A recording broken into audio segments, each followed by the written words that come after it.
Hello everyone, welcome back to the Literacy Volunteers of Harrison County YouTube channel. We're a non-profit United Way agency. We would love for you to share our videos, to like, and to subscribe to our channel. Just click on the little bell icon below and you will get notified every time we put out a new video. Today's video is Math Lesson 7, and we're looking at using decimals and money, or how money is actually decimals, points, and use. So we're going to look at a little review just because the last decimal lesson we had was a couple weeks ago. So a decimal is a number that consists of a whole number and a fractional part, and they're separated by the decimal point. So I've put an example up here for you.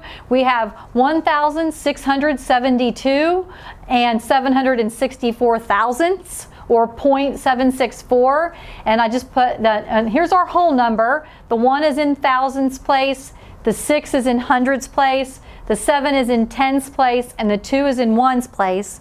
Then we have our decimal, and then we go to tenths, which was where the 7 is, hundredths, which is where the 6 is, and thousandths, which is where the 4 is. So that's just a review of what we went over in the general decimal lesson. And so we can look at decimals using money.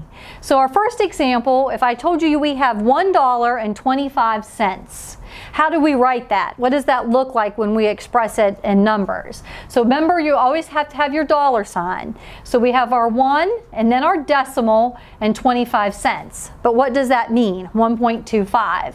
So knowing what we know about decimals, we can say not only is that $1.25, it's also $1.25 of a dollar. So let's kind of break that down and think about what we have. We have $1 here, just $1, and 25 cents. Notice here we also put the cents. You always have to put your units so that you, or your marks, so that you know what we're talking about. So we have $1 and 25 hundredths of a dollar. That's what the 25 cents tells us. So if we were going to break it down even farther, and we look at what is $2.10, right? We say $2.10 or $2.10 of a dollar. That's how we would say that. And then we can look at it, and all of these are, when we break them down, to be equal. We have $1, which is 100 cents, right? If you had a dollar. If you have 25 cents, you have 25 over 100 cents.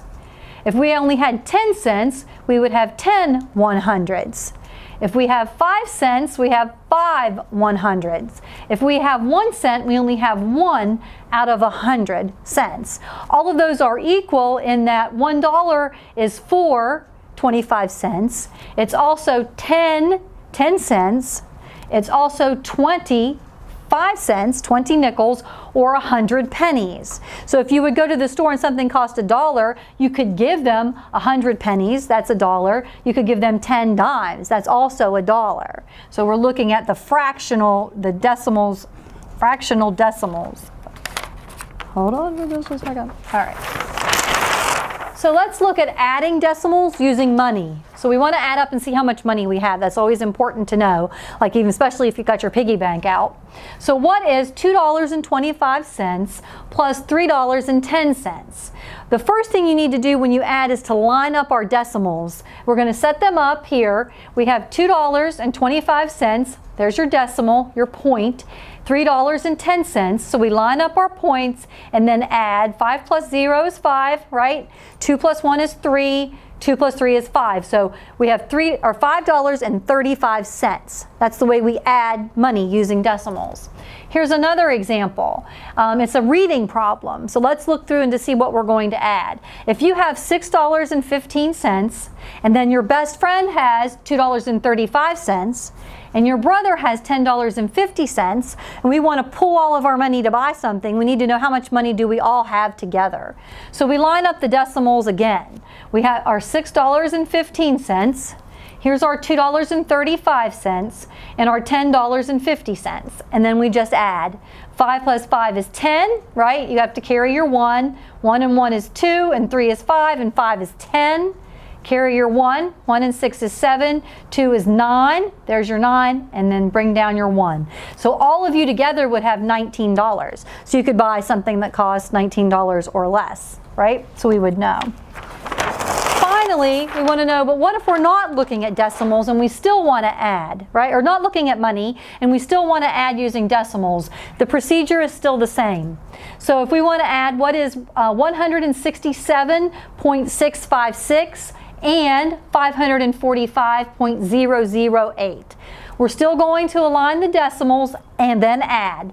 So here is our 167.656. Here's our 545.008, and we can add those two together and get 712.664. You're just bringing the decimal straight down and putting it there.